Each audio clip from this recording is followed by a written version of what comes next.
the commercial program.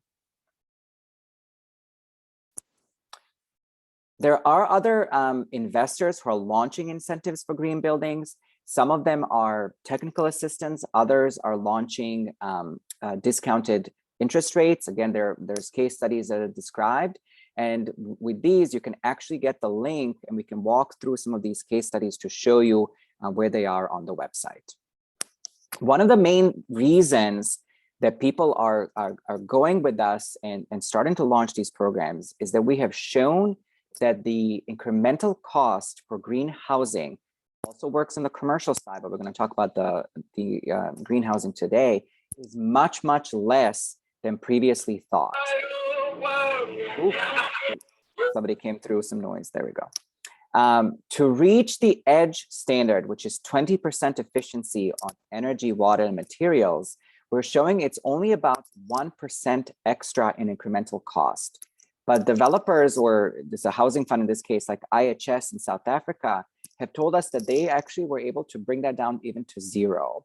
So the early planning here means kind of the technical planning that goes into how you're going to design and construct the particular building. And we can show that we can really bring that down to 1% or less. Not sure who's coming through. So developers do ask us, okay, it's, 1% more, that's little, but that's still 1% more. How will these developers get a return on their investment? And the answer is through faster sales. So even though there's a huge need for housing, we also know that there's competition and not everybody can afford affordable housing. So we have examples like in Vietnam, where Capital House, a developer there, told us they were able to sell their homes 20% faster after an IFC branding partnership. And you can see it here, with the World Bank Group logo, with EDGE. They were able to hold this beautiful model apartment showcase, which I know happens elsewhere. Because they were selling their homes faster, it reduced their financing costs by 3% because they were able to repay their loan a faster way. And again, this was only done on a 1% incremental cost of construction. They were eventually a winner of the Financial Times Transformational Business Award. So again, imagine the prestige to be flown to London to show on the stage of the Financial Times and to basically be able to accept this award. And we have 2 other EDGE programs that have been nominated for this year's Financial Times. One is Real, the investor out of the UK, and we actually have Standard Chartered Bank, which is doing a program mostly out of Asia, and we're looking to launch into Africa as well. The reason that the developers like this program, or the home buyers like this program, is that we're showing more and more that there are true utility savings for residents and renters. So someone like IHS is actually able to brand their properties by saying you can save 1 month of rent by living here. This particular information was launched in this Housing Finance International journal, where we tracked the data using smart meters. And IHS actually even had a control property. They had a property that was very similar to the ones they eventually built with EDGE, but without the green components. And they showed that over the course of the year, the cumulative utility savings equaled 1 month of rent for them. This could be, for rental property or for sale property. So this is a huge, huge piece of news that we're bringing to the market. For the investors, what this means is that the default rates are lower. So borrowers of green mortgages have on average 1/3 less chance of defaulting. And it's because they are using some of these utility savings to put back toward their bond repayment. So what that leads to, and again, this was more defined in the paper itself, we have all of these different case studies that show how a green mortgage can happen. So if you have a conventional home, conventional mortgage, this is the waterfall. You can see the monthly mortgage. I did it at 20% down payment, 18% interest rate at about a 15,000. This is in USD price of a home. So the monthly cost of ownership is about $200 and change. A green home with a conventional mortgage where nothing else changes, there's still monthly utility savings. So even though the bank actually gets more money out of a higher mortgage, the total out-of-pocket expenses for the borrower are less by 6%. And this is a green mortgage that's actually not even green. It's a completely the same on a conventional way. Most of our developers choose to absorb the capex, right? So they're selling the home not at a higher price, but at the same price as the rest. So that means that the change in residents' monthly cost of ownership goes down even more by 7%. Sometimes our governments have a lower mortgage down payment. We have an example from Indonesia that has lowered the down payment requirement by 5% for buyers of green homes. And in that case, again, the change to the resident is zero, but it brings down the cost of down payment. And so more people can now afford to buy the property. And then we have the different examples that I showed you earlier, where the bank decided to lower the interest rate. So ProCredit Bank in around Europe and in Latin America, Bancolombia in Colombia has lowered the interest rate by 5% because they want to stimulate the market. And in this case, there's a huge benefit to the homeowner. Even though on paper, it looks like the bank is losing money, they're actually getting that back, right? So their borrowers are better. They're getting a better profile of borrowers, and they're able to recoup that as an investment. One of the great examples, and this is a slide really, I re-included it for KMRC, is that we have a wonderful example of a government mortgage institution as a market creator. So rather than waiting for green homes to come to them, the National Home Mortgage Finance Corporation of the Philippines is actually deciding to proactively create the market where they would issue the green bonds to acquire mortgages for green mortgage originators. And they're using EDGE as their criteria. They're able to pass on a lower interest rate to their mortgage borrowers, even through some subsidy, and basically showing that the secondary mortgage institutions can in fact be market creators. This was a result of the presentations we did to the international secondary mortgage institutions, and then NHMFC followed up with us, and we did some technical trainings with them. And you can see the press release here, and they will actually be presenting at the Asia Home Conference happening later in the month, so sort of the sister conference to the one happening in Africa. There are other government incentives. Sometimes they're fiscal, such as exclusion of VATs. A lot of times we advise the governments to do non-fiscal incentives. So something like in India, they're actually doing a higher floor ratio allowance. Same thing in Peru, where several municipalities have contacted us, and they have a height bonus extra floor ratio for their properties. It does not cost any money to the government, but the developers are able to monetize that. So I'll end with this slide to show you a few of our global results. So while other green certification mechanisms have really not been able to crack anything except the kind of the luxury market, if you will, and mostly in the United States, maybe some in Europe, EDGE has really taken off around the world. I did a few of the case studies here, mostly focusing on South Africa in this paper, but we do have examples from Kenya, from Ghana, from Nigeria, and other parts of Africa to show that these interventions are in fact possible in the African market. It can be done at an attractive cost to the developers and a boost to the bank as well. So you can see that we've certified, and these numbers are as of February, about 10 million meters square, roughly 60% of that is in the affordable housing space, at least 80,000 units. But these numbers are only going up as we go along. So I'll end there and then see what questions you have, and I'll kind of jump around some of our, I'll jump around the case studies and see what questions you may have. That's great, Prismir. Thank you so much. While you were speaking, we were joined by another 2, 4, 6, 8 people. So hello to Deborah and Mildred and Julia and Beatrice and Dennis and Kim, and then 2 more guests who haven't named themselves. If you could just change your names on your little square. 2 people are noted as guests rather than as their actual names. And then it would be lovely if you could all turn on your cameras so we can see you. I have a question from Olu. Would you like to start, Olu? Thanks, Rosme, for your excellent presentation. A couple of questions, really.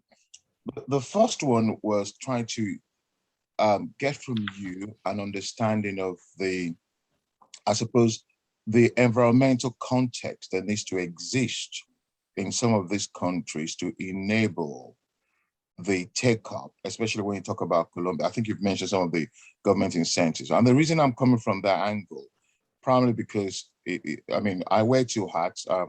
My day job is acting as a sort of affordable housing consultant across Africa and Asia.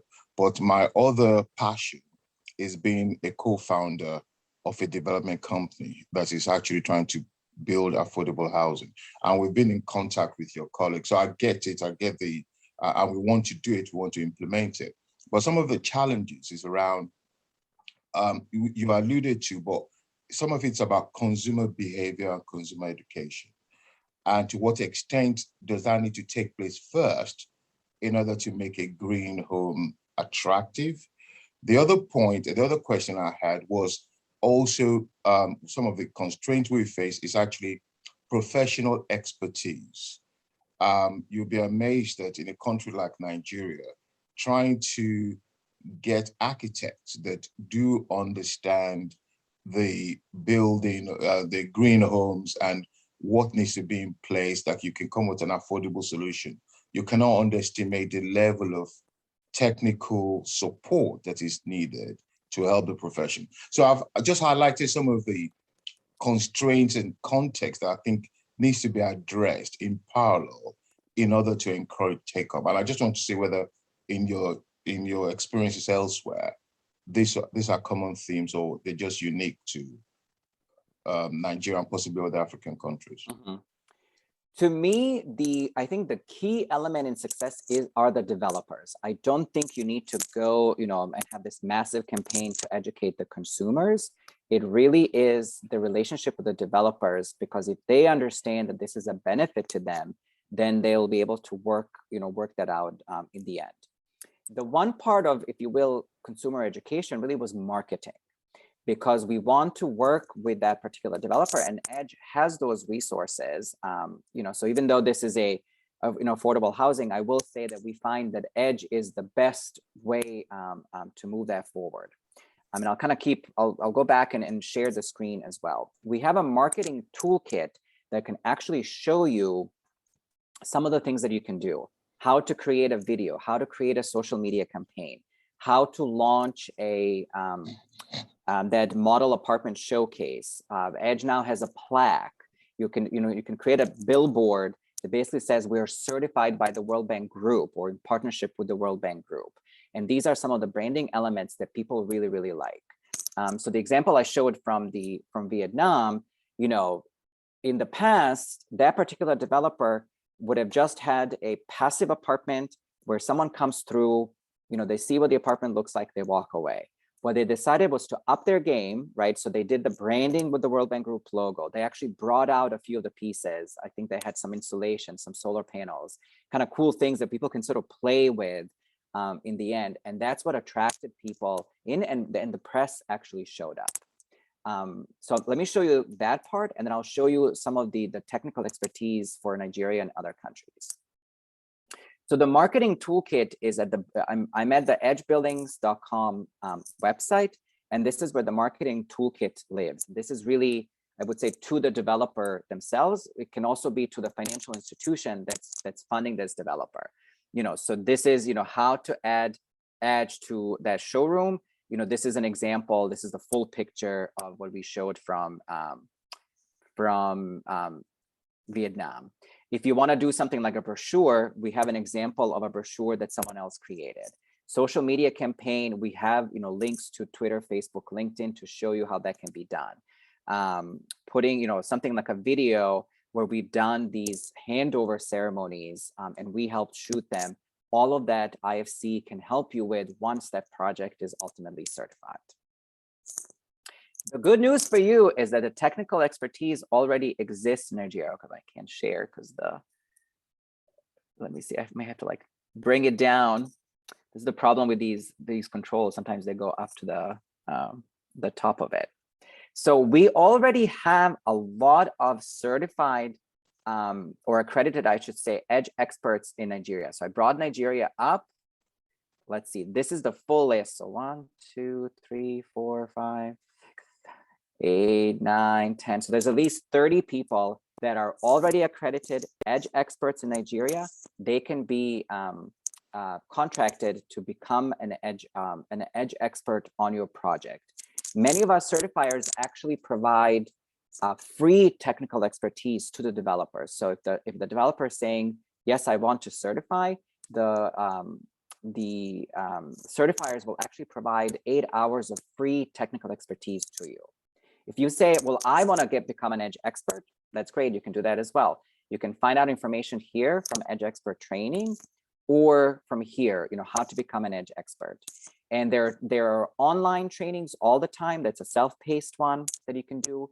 And then we do these different live stream trainings, and it's about $150 per training to become accredited. So again, not a very expensive way to do this.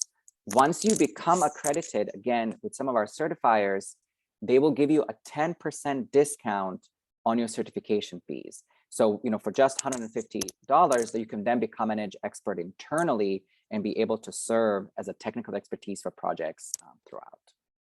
But we do have experiences. I remember vividly working with Haiti, and they said that Edge was the first time that the architects and the builders had to slow down and ask themselves, are we doing something because this is the right thing to do? Or are we just doing it because this is inertia and it's something we've been doing all along? And Edge really sort of forces them to pause, to put it through the system to understand it.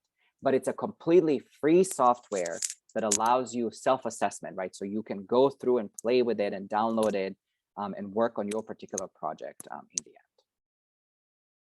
So I hope that gave you answers to both of those things on the marketing and on the technical expertise. Yes, thank you very much. Thanks, Rasmir. Thanks, Olu. Are there any other questions? Yes, I have a question. Sorry, Dennis here. Hello, Dennis.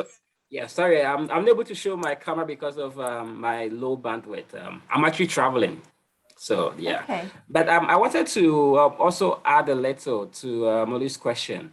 So basically, in Nigeria, luckily we do have a team on the ground. Lola is based in Lagos. And myself, I also support the program. I'm the country lead for Nigeria. And we are very happy to work with you. If you still need some sort of hand-holding, we are happy to work with you and then get you to do what you have to do. Right. So feel free to reach out to us at any point in time. Right. Thank you, Willie. Is it possible to get your email addresses via Kessie? Sure. I'm going to put it in the chat box now. Okay. Thank you very much. Okay. All right. Thanks. Yeah, don't think it's just DC presenting. We have a great team in Africa who are presenting at conferences, available for your help and around. I want to give an opportunity to Flora. Flora, you had a question. Yeah, thanks, Keisha. I wanted to understand a bit more about the National Housing Mortgage being a market maker. As KMRC, we're also keen to issue green bonds in the future, basically just to encourage development of green buildings. I'm not quite certain how the model works there, but for KMRC, how I look at it is we sort of, there has been some development of green buildings, though through one of our issuers who's issued a green bond, which goes towards development of green housing. But now when it comes to KMRC being the market maker, I'm really keen to get more details on exactly how we do that, given our model, the way we lend against collateral. So the collateral we take for any green bond we issue has to be certified green buildings. Yeah, so looking for more information on that. Excellent. This is why I said I presented this one. We're happy to put you in touch with the team in the Philippines to talk about this. Step one, again, was awareness and technical work. And the other thing we did in Kenya, I think I have that case study. One of the other things that we have done in Kenya is, as you know, the government has made EDGE the standard for social housing. And this was actually a process for it took about a year. Dennis worked with the Kenyan government, with the Department of Housing and Urban Development, who has made, essentially it's a PPP, where developers can get free land for social housing.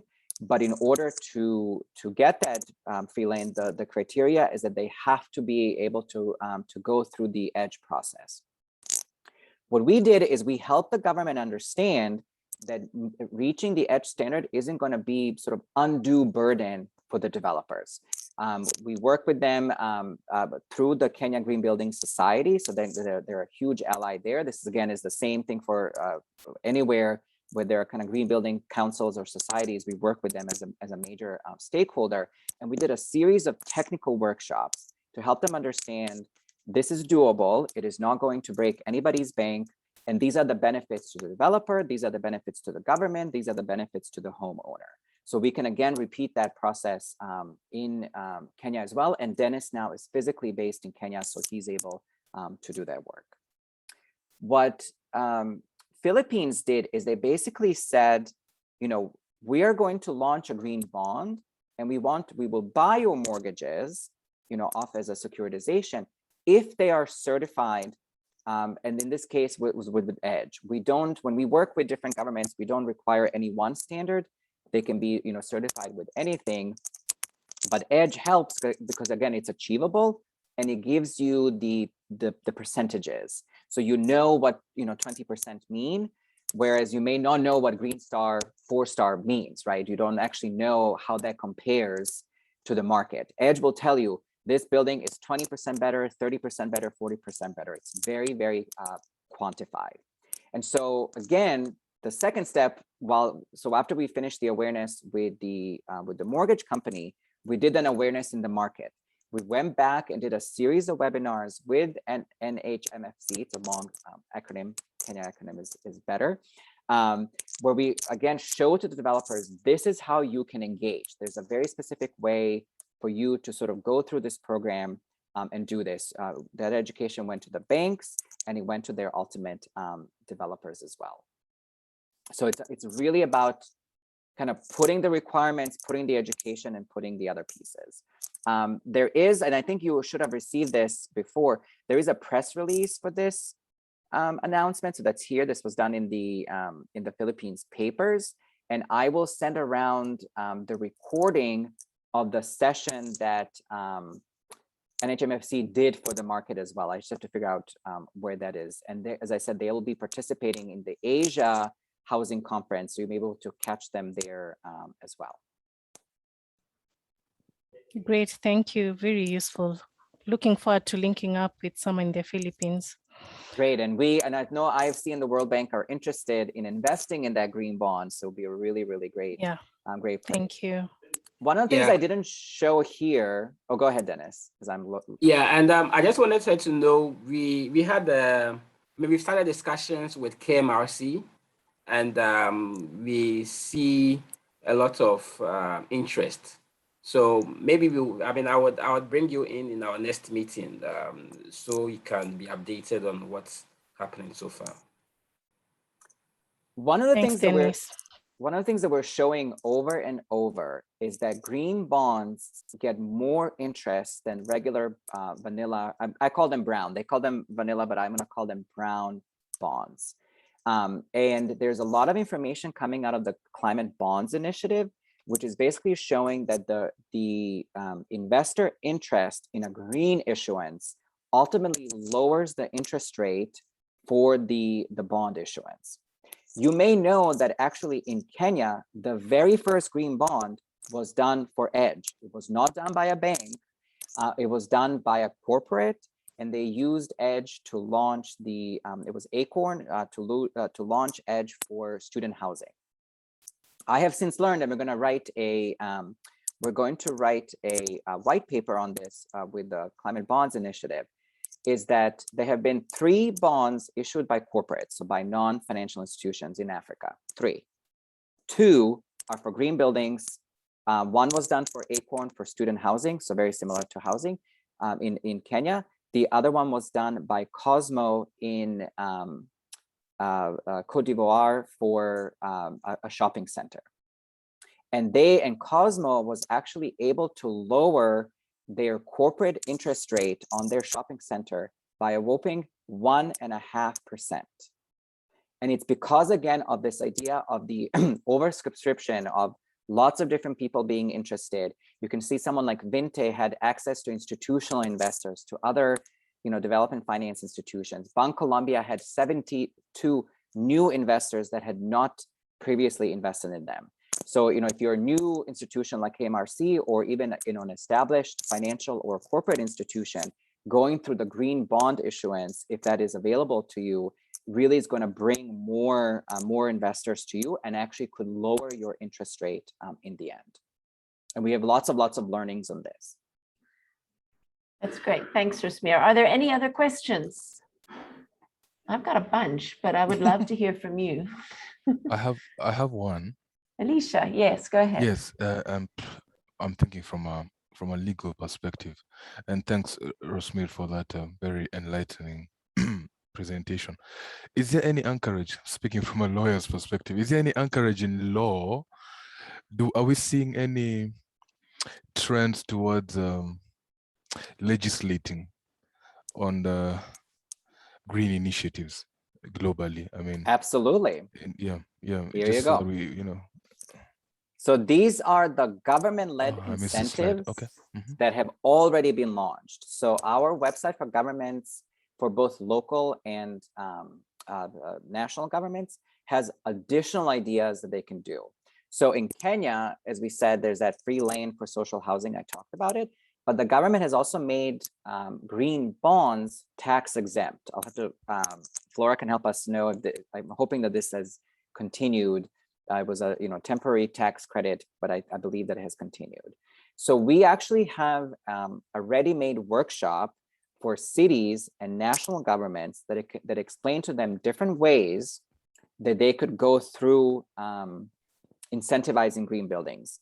Some have chosen to do it on the fiscal ways, but we're also showing to them they can do it in non-fiscal ways that are really, really beneficent to the government. Faster permitting, higher floors being allowed, in other ways. And in place like Ghana, they've done a 30% reduction in permit fees. So these are all the different ways that the developers can monetize the outcome, but that does not actually cost anything to the government.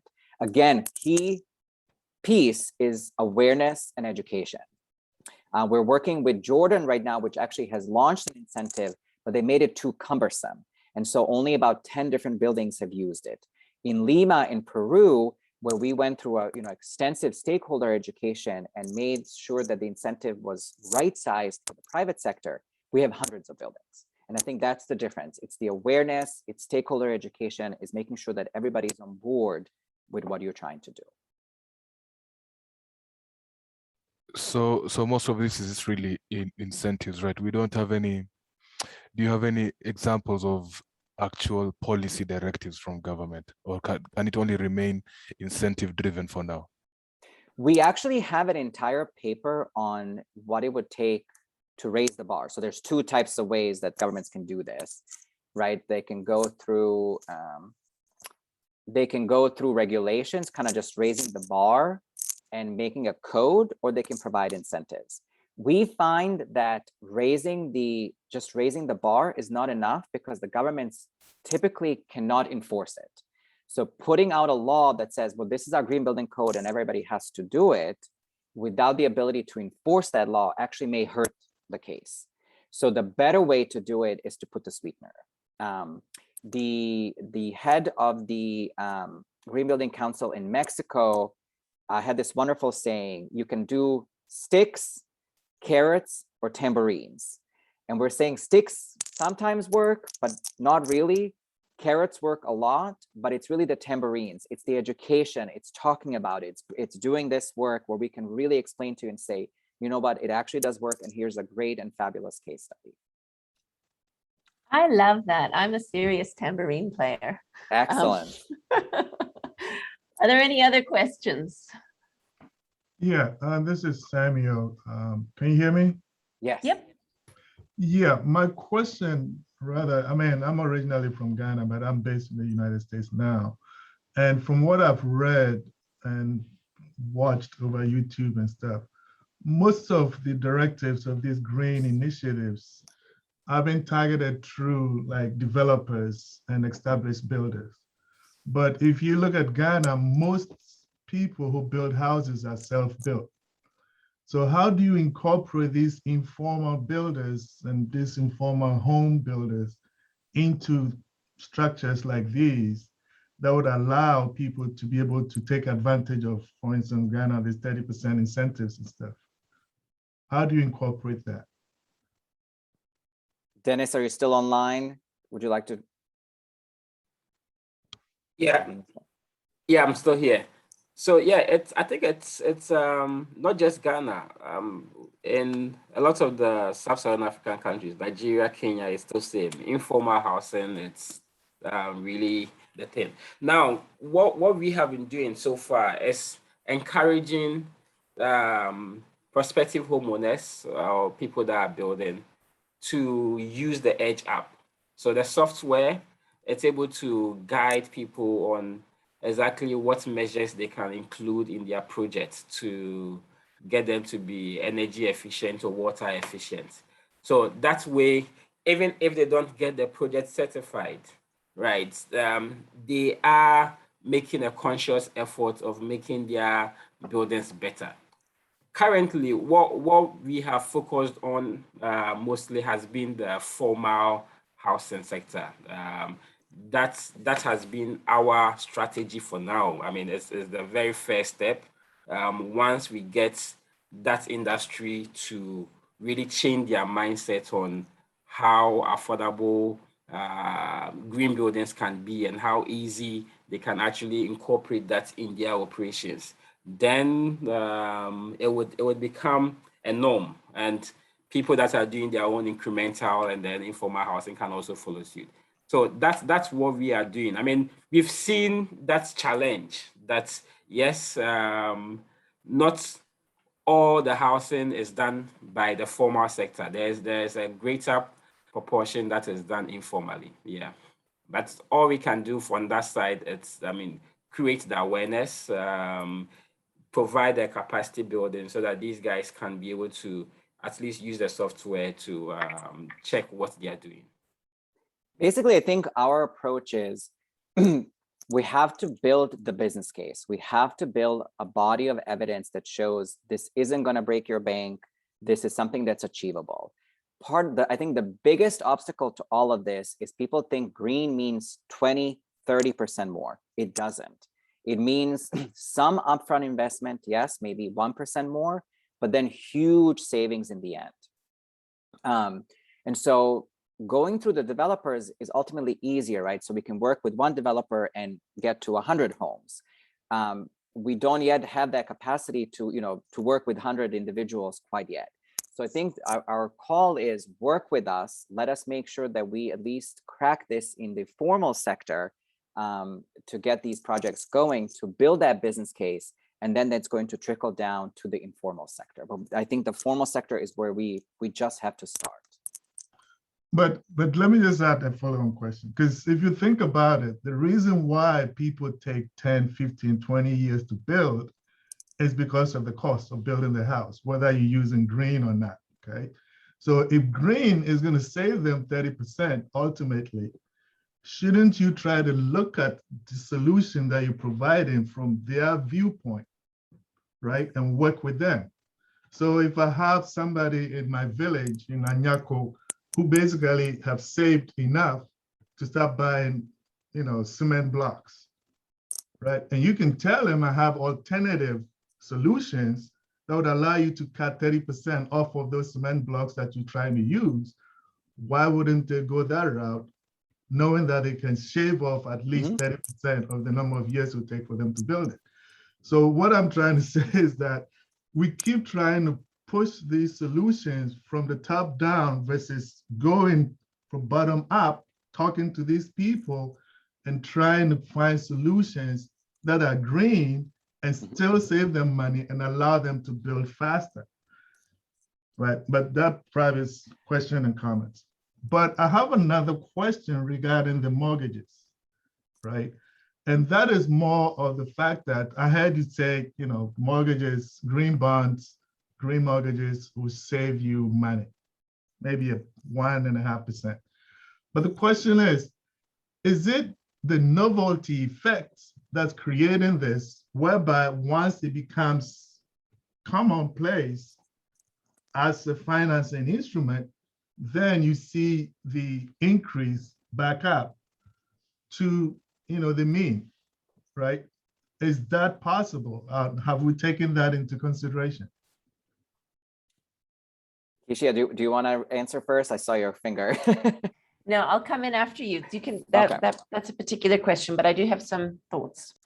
Two thoughts. So question number one, I think the problem with the informal settlements is people still believe it, not that they will save them 20%, but that it's going to be 20% more costly.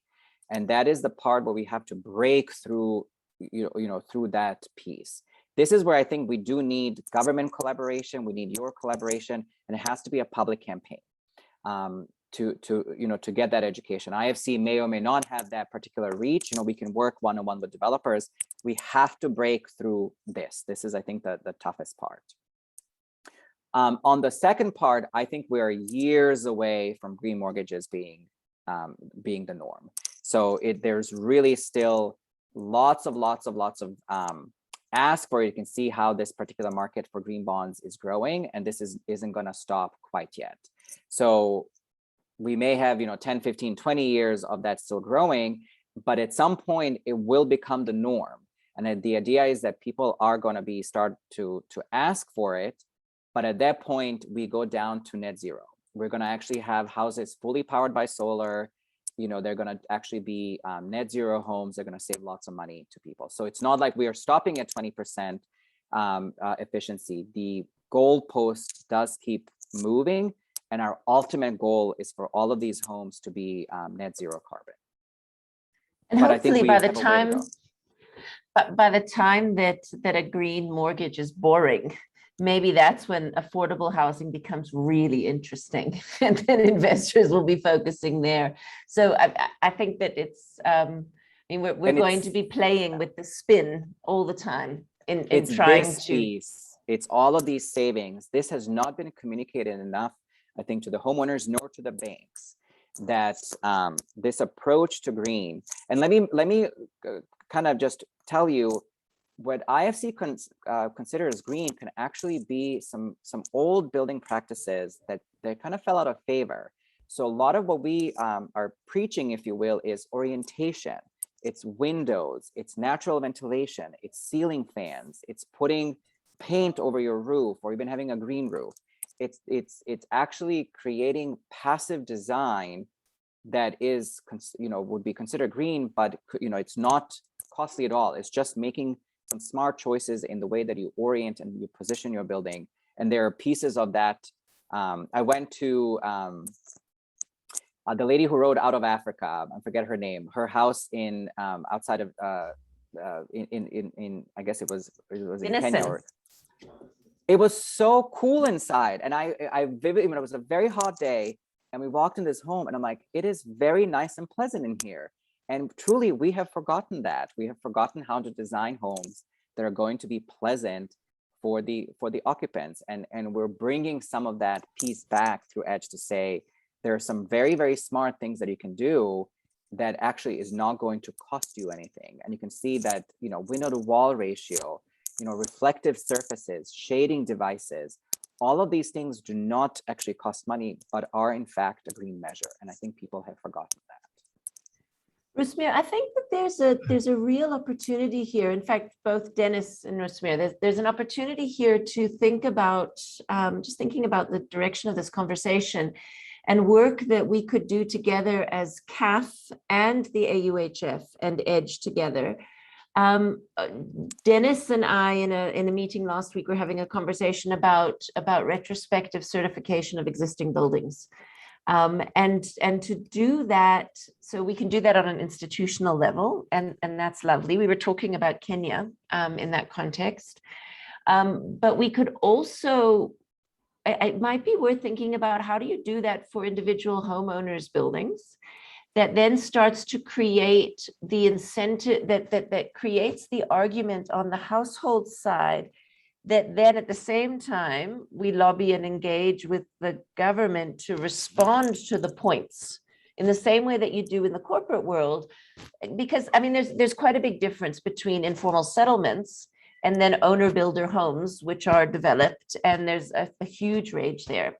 But the point that's been made that the majority of housing across this continent is being built by individual owner builders or small scale or micro builders is a significant one. And I think that's actually where the sweet spot can be.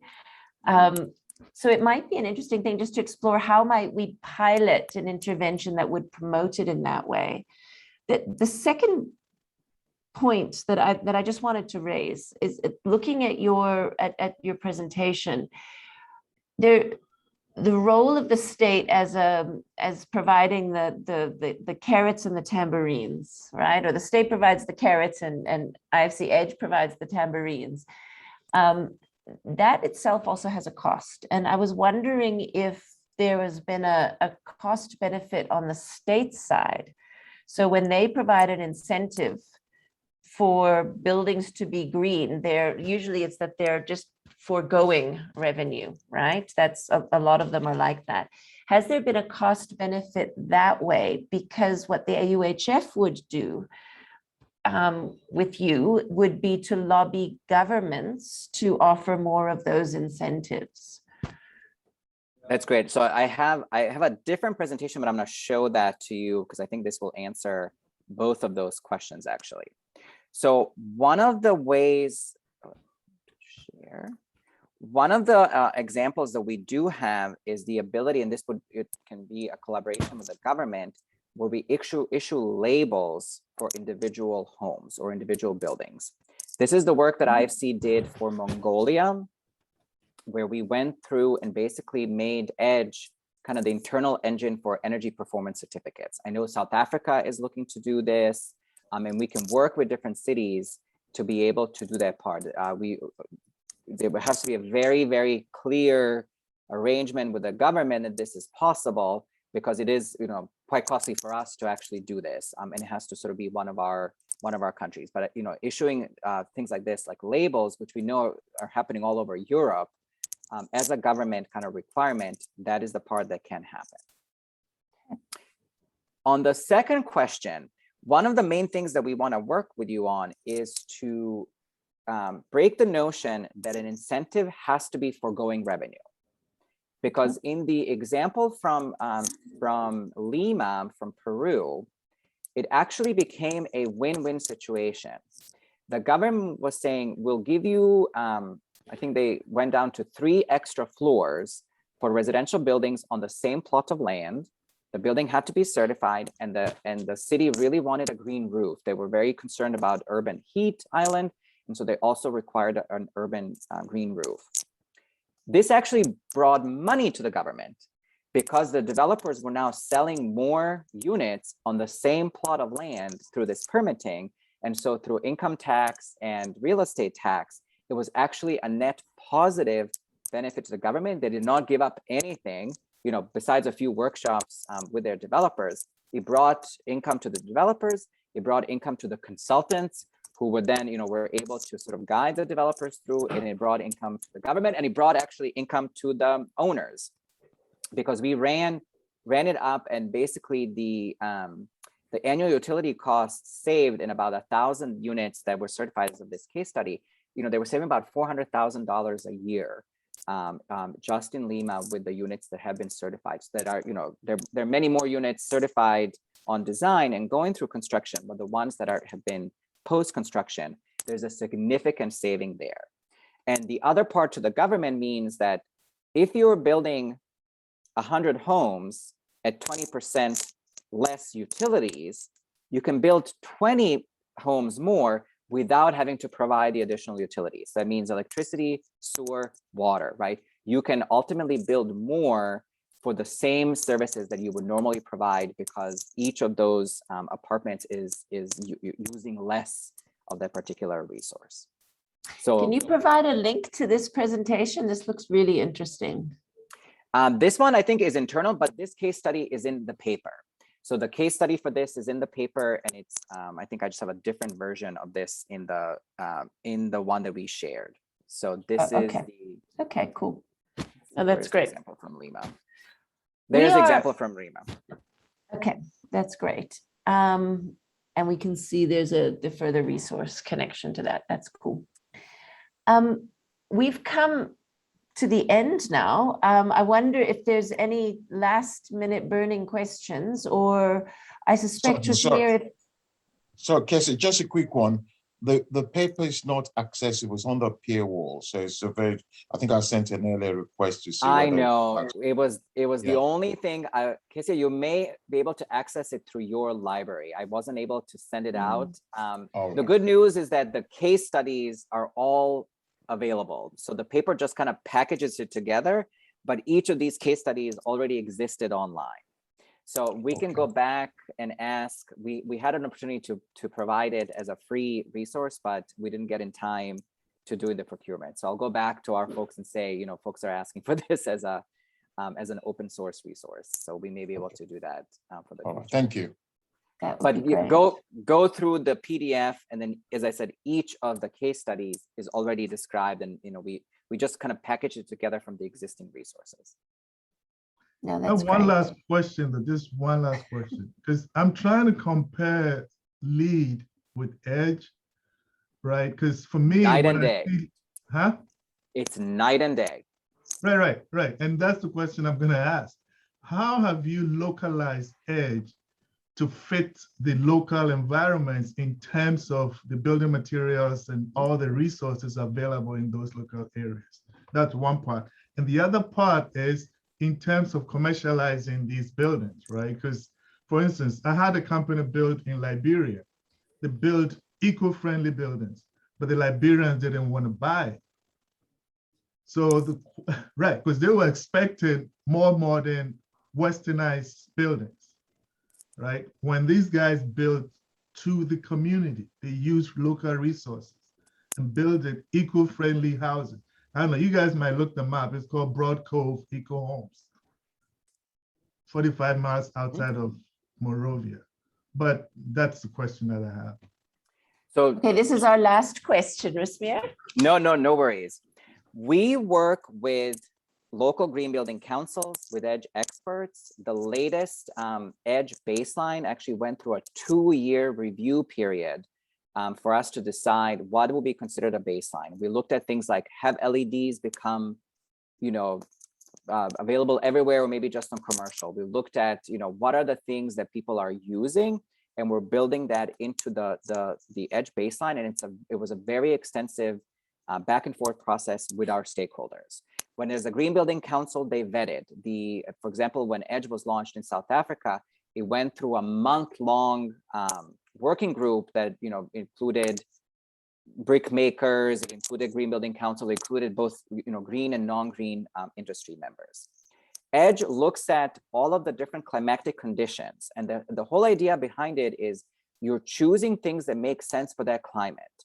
So if I'm in Kenya, what I choose for Mombasa should not be what I choose for Nairobi. They're two completely different climatic conditions, and I'm going to get very different results. So whereas LEAD basically is a one size fits all and probably has a North American bias, and I think that's been the critique of LEAD, EDGE tells you in your climate, this is the exact percentage of energy water savings that you're going to get. And it's going to give you different results. You know, I talked about Mongolia. What you do in Mongolia is going to be very different from what you do in Kenya. And even in Kenya, 2 different cities are going to have different results. So know that that has gone through, you know, quite a lot of vetting and comparisons. On the question of sales, it really has to do with marketing. So again, we can partner with the developer to say that this particular property was certified in partnership with the World Bank Group. Launch a press release, make sure that there's a social media campaign,